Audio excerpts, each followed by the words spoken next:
Kasih Tuhan tetap abadi,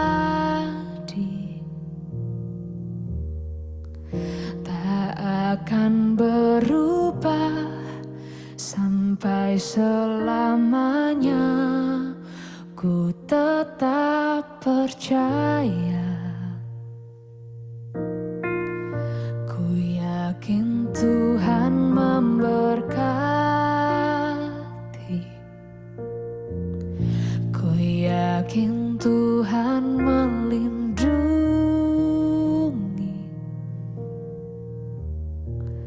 Burung di udara Tuhan pelihara karena kasih-Nya. Tuhan selalu menolongku, selalu menjagaku. Sehelai di rambutku tak akan terjatuh tanpa seizin-Mu. Tuhan selalu menolongku, selalu menjagaku. Dia mengenyangkanku dan peliharaku seumur hidupku.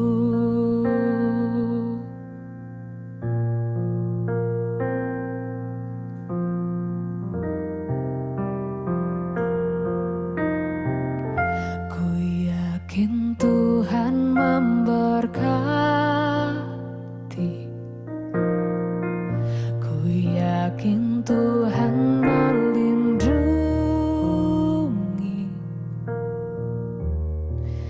Burung di udara Tuhan pelihara karena kasih-Nya.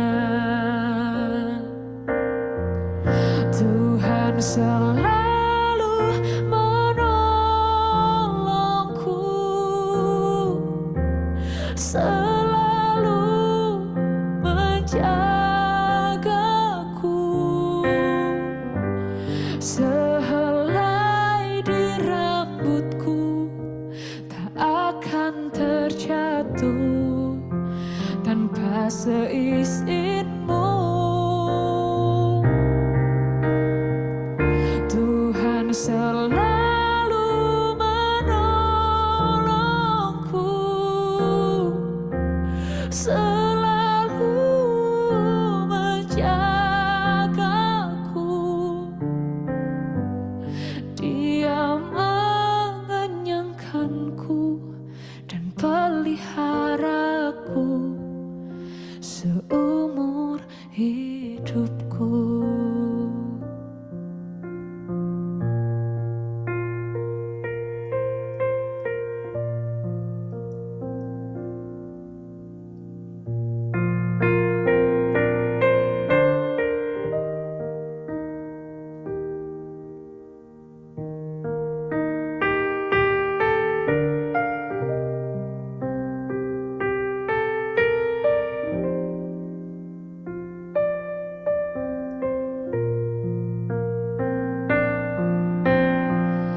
Tuhan selalu menolongku, selalu menjagaku. Sehelai di rambutku tak akan terjatuh tanpa seizin-Mu. Tuhan selalu menolongku, selalu menjagaku.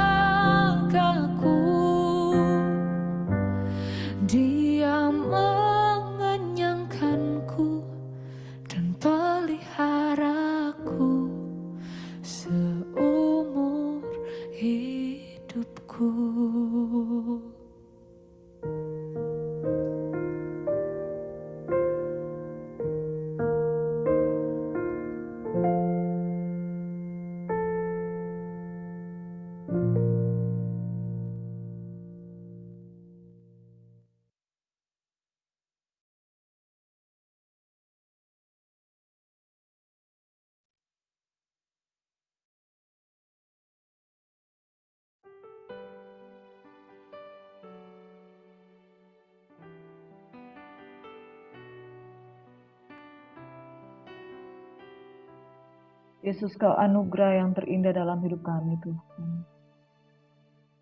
Kami percaya Tuhan selalu menolong kehidupan kami. Engkau yang menyediakan bagi kami hidangan di hadapan para lawan kami. Biarlah segala kekhawatiran, ketakutan, hilang lenyap dari hadapan hadirat-Mu, Tuhan. Kami mau menjadi orang-orang yang penuh dengan iman dan percaya bahwa Tuhan pasti selalu menolong. Bapa di surga, terima kasih buat pagi hari ini kami sambut kebenaran firman-Mu dengan ucapan syukur oleh tutupan pasar darah anak domba Allah yang kudus. Biarlah iman kami boleh timbul di hati yang mengandalkan Tuhan. Di dalam nama Yesus kami berdoa dan mengucap syukur. Haleluya. Shalom, selamat pagi Bapak Ibu sahabat GSIS yang diberkati oleh Tuhan Yesus Kristus. Biarlah kita di-drive, kita didorong oleh iman untuk percaya bahwa setiap hari Tuhan pasti tolong, Tuhan pasti mengerti, Tuhan pasti peduli. Jangan biarkan hidup kita di-drive oleh ketakutan, jangan biarkan hidup kita di-drive oleh kekhawatiran. Melangkah dengan penuh iman. Dan firman Tuhan berkata di dalam kitab Amsal 27 ayat 19, seperti air mencerminkan wajah, demikianlah hati manusia mencerminkan manusia itu. Saudara, kalau kita bercermin di air, wajah kita akan nampak, akan kelihatan. Demikianlah hati manusia mencerminkan siapa kita itu sendiri. Mencerminkan siapa kita, hati kita merupakan gambaran atau cerminan siapa kita. Saudara, kalau hati kita penuh dengan kekhawatiran, itulah diri kita yang sesungguhnya. Bahwa kita ragu dengan pemeliharaan Tuhan. Saudara, kalau hati kita dipenuhi dengan kemarahan, itulah diri kita yang sesungguhnya. Tinggalkanlah panas hatimu dan jangan bersandar pada pengertianmu sendiri. Saudara, jikalau hati kita dipenuhi dengan rasa iri hati, kita menginginkan apa yang dimiliki orang lain, atau kita tidak suka dengan orang lain ketika mereka sukses, kita tidak senang. Ketika mereka berhasil, kita tidak suka. Ketika mereka diberkati, kita merasa iri hati. Saudara diberkati, seperti air mencerminkan wajah, demikianlah hati manusia mencerminkan manusia itu sendiri. Jagalah hatimu dengan segala kewaspadaan, karena dari situlah terpancar kehidupan. Kitab Amsal dan juga Mazmur banyak mengajarkan kita tentang karakter-karakter bagaimana supaya sebagai orang benar kita hidup. Janganlah hati kita dikuasai oleh kekhawatiran, iri hati, dengki, seolah-olah Tuhan itu tidak ada.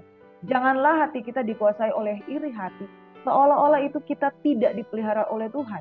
Seolah-olah orang lain jauh lebih baik hidupnya dibanding kita. Saudara, Tuhan itu adil.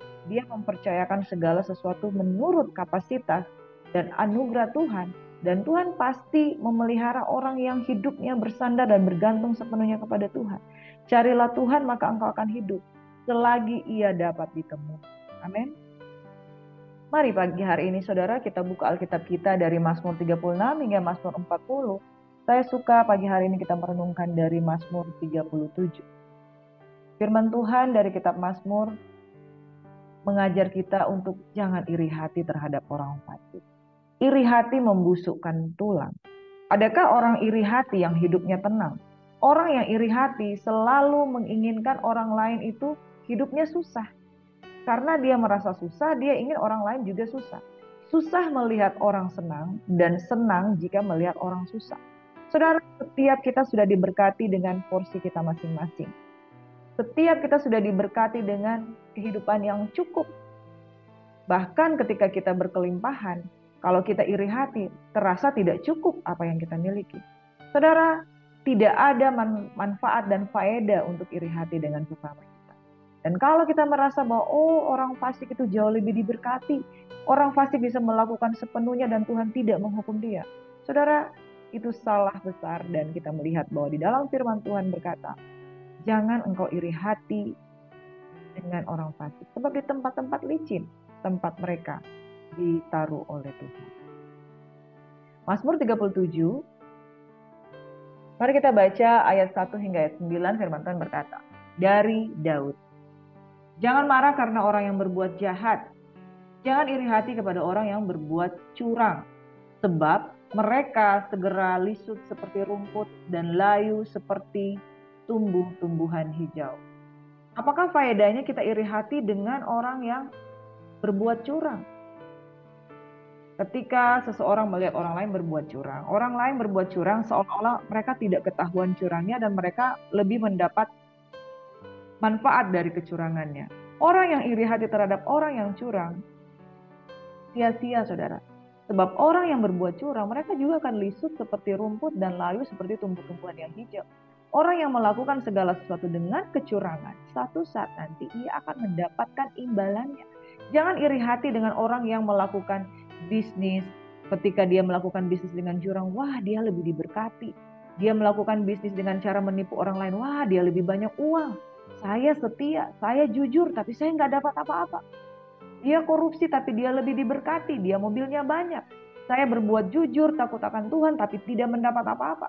Sekarang kalau saudara memiliki mentalitas seperti itu, iri hati terhadap orang yang berbuat curang, saudara salah besar. Karena orang yang berbuat curang, satu saat nanti mereka akan lisut seperti rumput dan layu seperti tumbuh-tumbuhan hijau. Sebaliknya saudara, orang-orang yang benar tetaplah percaya kepada Tuhan. Percayalah kepada Tuhan dan lakukan yang baik, diamlah di negeri dan berlakulah setia. Dan bergembiralah karena Tuhan, maka Ia akan memberikan kepadamu apa yang diinginkan hatimu. Saudaraku yang diberkati oleh Tuhan Yesus Kristus, pemeliharaan Tuhan terhadap orang benar, kalau kita sungguh-sungguh percaya, lakukan apa yang baik. Saudara setia melakukan apa yang baik, pasti Tuhan akan memberikan berkat-berkat, diam di negeri dan berlakulah setia. Saudara, jangan bengkok hatimu hanya karena kesetiaanmu terganggu karena engkau melihat ada orang-orang yang berbuat curang lalu engkau meninggalkan kesetiaan. Bergembiralah karena Tuhan, berbahagialah karena Tuhan, bersukacitalah dengan apa yang ada padamu sekarang. Mungkin saat ini engkau sedang bayar harga, engkau sedang menabur dan engkau belum melihat tuaiannya. Tapi satu saat nanti maka Ia akan memberikan kepadamu apa yang diinginkan hatimu. Saudara, orang yang setia pasti menuai. Ayat 5 firman Tuhan berkata, serahkanlah hidupmu kepada Tuhan dan percayalah dan Ia akan bertindak. Orang yang percaya kepada Tuhan sungguh-sungguh mungkin waktunya berproses. Menuai itu waktunya berproses.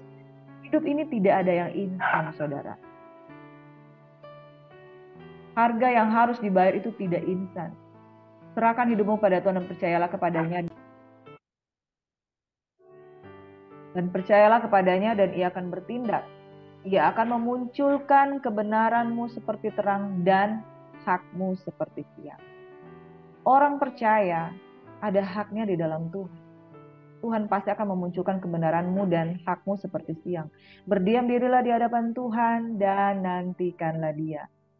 Saudara, jangan marah karena orang yang berhasil dalam hidupnya. Karena orang yang melakukan tipu daya. Dia berhasil karena melakukan tipu daya. Saudara, kalau menempatkan iri hatimu terhadap orang yang berhasil karena melakukan tipu daya, maka saudara sudah disusupi dengan dosa. Berhentilah marah dan tinggalkanlah panas hati itu. Jangan marah, itu hanya membawa kepada kejahatan. Orang yang iri hati pasti akan dibarengi dengan sifat yang ingin melakukan tipu daya. Karena dia iri hati dengan orang yang melakukan tipu daya dan berhasil, dia pasti akan melakukan tipu daya itu juga. Saudara, ayat 9 firman Tuhan berkata, sebab orang yang berbuat jahat akan dilenyapkan, tapi orang yang menanti-nantikan Tuhan akan mewarisi negeri. Saudara yang diberkati, Tuhan selalu menyediakan upah yang baik bagi orang-orang yang setia. Bagi orang-orang yang setiawan, bagi orang-orang yang hidupnya benar, dan bagi orang-orang yang mau terus melakukan kehendak. Ayat 21. Orang fasik, yaitu orang yang suka membicarakan kebenaran tapi tidak mau melakukannya. Orang fasik meminjam dan tidak membayar kembali. Saudara, orang benar adalah pengasih dan pemurah. Ada orang fasik, dia prinsipnya suka meminjam tapi tidak mau mengembalikan. Orang fasik prinsipnya suka meminjam tapi tidak ada tanggung jawab karena mentalitasnya rusak. Saudara, tidak mau kita menjadi seperti orang-orang seperti ini. Orang benar adalah pengasih dan penyayang, dan sesungguhnya orang-orang yang diberkati akan mewarisi negeri, tapi orang-orang yang dikutukinya akan dilenyapkan. Ayat 23 luar biasa janji Tuhan bagi kita semua. Tuhan menetapkan langkah-langkah orang yang hidupnya berkenan kepadanya. Apabila ia jatuh, tidaklah sampai tergeletak, sebab Tuhan menopang. Dahulu aku muda, sekarang telah menjadi tua, tetapi tidak pernah kulihat orang benar ditinggalkan, atau anak cucunya meminta-minta roti. Tiap hari ia menaruh belas kasihan dan memberi pinjaman, dan anak cucunya menjadi berkat. Saudara, sekalipun hidup kita pas-pasan, cukup, ya cukup untuk hari ini, tetapi ada orang-orang antri meminta pertolongan dalam kehidupan kita, ya. Anak cucunya tidak akan meminta-minta roti, tetapi tiap hari ia menaruh belas kasihan dan memberi pinjaman, anak cucunya menjadi berkat. Itulah destiny orang-orang benar. Kita akan memberi pinjaman bahkan kepada bangsa-bangsa. Aku melihat seorang fasik yang gagah sombong, yang tumbuh mekar seperti pohon aras Libanon. Ketika aku lewat, lenyaplah ia. Aku mencarinya tetapi tidak ditemui. Perhatikanlah orang yang tulus dan lihatlah kepada orang yang jujur. Sebab pada orang yang suka damai akan ada masa depan. Carilah Tuhan maka engkau akan hidup, carilah kedamaian. Usahakanlah perdamaian kepada semua orang sedapat-dapatnya jika itu bergantung padamu. Amin. Saudara yang diberkati, jangan iri hati, sebab iri hati tidak bermanfaat. Mari kita lihat bagaimana kalau iri hati itu nggak ada faedah. Yang pertama dari Amsal 14 ayat 30 firman Tuhan katakan, hati yang tenang menyegarkan tubuh, tetapi iri hati membusukkan tulang. Orang-orang yang dikuasai iri hati lama-lama dia akan makan diri, dia akan dapat sakit penyakit, dia akan melukai dirinya sendiri. Tapi orang yang hatinya tenang, tidak terganggu dengan orang yang jauh lebih diberkati, tidak terganggu dengan orang yang jauh lebih sukses. Bahkan ketika dia lihat orang teman-temannya sukses, malah dia justru menang. Saudara miliki hati yang tenang, karena hati yang tenang menyegarkan tubuh. Tubuhmu akan sehat karena engkau nggak peduli dengan orang lain. Tapi kalau engkau dikit-dikit, tetangga beli kulkas, engkau mau lebih baik lagi, kulkasmu lebih baik lagi. Tetangga beli mobil baru, engkau mau iri hati dan mau membeli mobil yang lebih baik lagi. Iri hati membusukkan tulang. Orang yang iri hati, hidupnya selalu tidak tenang. Karena selalu merasa tersaingi. Karena selalu merasa ada orang yang lebih baik, saya harus lebih baik lagi. Akhirnya hidupnya hanya untuk mengejar supaya tidak ketinggalan zaman dengan orang lain. Hati yang tenang menyegarkan tubuh. Saudara, kita hidup setiap hari hanya untuk mencari damai. Amin. Jangan kita sibuk dengan orang lain kemudian kita ingin menjatuhkan atau kita ingin melampaui mereka. Padahal mungkin itu bukan porsinya kita. Saudara, miliki hati yang tenang. Sebab hati yang tenang menyegarkan tubuh. Iri hati membusukkan tulang, membawa sakit penyakit, membawa intimidasi, membawa kegelisahan. Firman Tuhan dari kitab Pengkhotbah 4 ayat 4. Dan aku melihat bahwa segala jeripaya dan segala kecakapan dalam pekerjaan adalah iri hati seseorang terhadap yang lain. Ini pun kesia-siaan dan usaha menjaring angin. Saudara yang diberkati, iri hati membuat kita hidup dalam persaingan yang tidak ada batas. Membuat kita hidup di dalam persaingan untuk mengalahkan orang lain, tidak mau berhenti untuk mengalahkan orang lain. Akhirnya sia-sia usaha menjaring angin. Ada orang yang menimbun harta kekayaan sampai 7 turunan, tetapi dia pun bahkan tidak bisa menikmati. Bahkan dia tidak bisa melihat bagaimana keturunannya menikmati hartanya. Dia menimbun kekayaan untuk diberikan kepada orang lain. Bukankah itu merupakan kesia-siaan? Saudara, carilah Tuhan, maka engkau akan tenang, maka engkau akan hidup. Segala jeripaya yang kita lakukan, mari kita memberkati orang lain yang ada di sekitar kita. Ada amin? Usaha menjaring angin bagi setiap orang yang kehidupannya hanya iri hati, pembuktian-pembuktian diri, pengejaran-pengejaran jabatan, pengejaran-pengejaran harta, dan kemudian dia terjebak dengan kesia-siaan belaka, hidup tidak tenang, hidupnya habis waktunya untuk mengejar segala sesuatu yang fana. Saudara, jangan iri hati, tapi lakukan segala sesuatu dalam ketenangan. Yang ketiga, saudara, dalam Amsal 23 ayat 17 hingga 18. Janganlah hatimu iri kepada orang-orang yang berdosa, tetapi takutlah akan Tuhan senantiasa. Saudara, iri hati kepada orang yang berhasil karena tipu daya, akhirnya membuat orang lain membuat orang yang iri hati tersebut, dia juga melakukan hal yang sama. Melakukan tipu daya, karena mereka pikir mereka berhasil karena tipu daya, berarti saya juga bisa. Saudara, lebih mudah untuk jatuh ke dalam dosa daripada menjaga rasa takut akan Tuhan. Kalau kita iri hati terhadap orang-orang yang berdosa, kita juga akan terjebak dengan situasi yang sama. Dan tanpa sadar, kita kehilangan takut akan Tuhan. Saudara, peliharalah takut akan Tuhan. Ingat, masa depan itu sungguh ada. Mungkin kita menabur, waktunya agak lama baru menuai, tapi masa depan itu sungguh ada. Hari depan tidak akan hilang. Dan firman Tuhan berkata di dalam Mazmur 37 ayat 23 dan 24. Ingatlah bahwa Tuhan menetapkan langkah-langkah orang yang hidupnya berkenan kepada.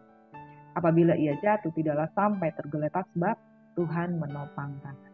Jangan khawatir saudara, jangan dikuasai dengan iri hati, jangan dikuasai oleh kebutuhan-kebutuhan yang mengejar kehidupanmu, jangan dikuasai keinginan untuk berkuasa dan mengalahkan orang lain, tapi percayalah sungguh bahwa ketika kita hidup benar, Tuhan kok yang menetapkan langkah-langkah orang.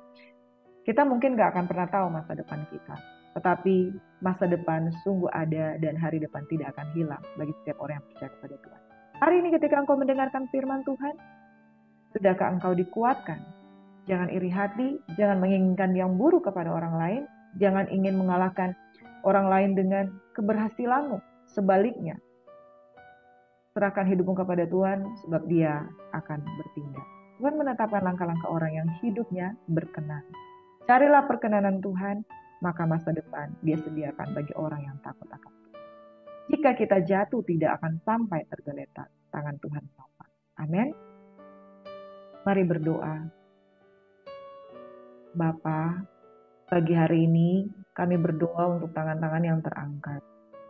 Sungguh Tuhan, Engkau adalah penolong dalam kesesakan dalam hidup mereka. Pergumulan hati dan batin mereka kami tidak tahu. Tapi kalau mereka iri hati dengan orang yang berhasil hidupnya karena tipu daya. Kalau mereka iri hati karena orang yang berhasil hidupnya karena mereka jauh lebih kaya, mereka jauh lebih seolah-olah diberkati. Dan kami yang berusaha setia dengan Tuhan seolah-olah tidak ada apa-apanya. Bapa di surga, kami berdoa Engkau memberikan kekuatan iman di dalam kehidupan kami, supaya hati kami berkenan di hadapan Tuhan. Supaya kami tidak bersandar pada kebenaran diri sendiri. Tapi Tuhan, kami menjauhkan diri dari segala emosi, segala kekhawatiran, segala hal yang penuh dengan kesia-siaan, topeng-topeng kemunafikan. Bapa di surga, biarlah kami mengejar nilai-nilai dan arti hidup ini di dalam Tuhan.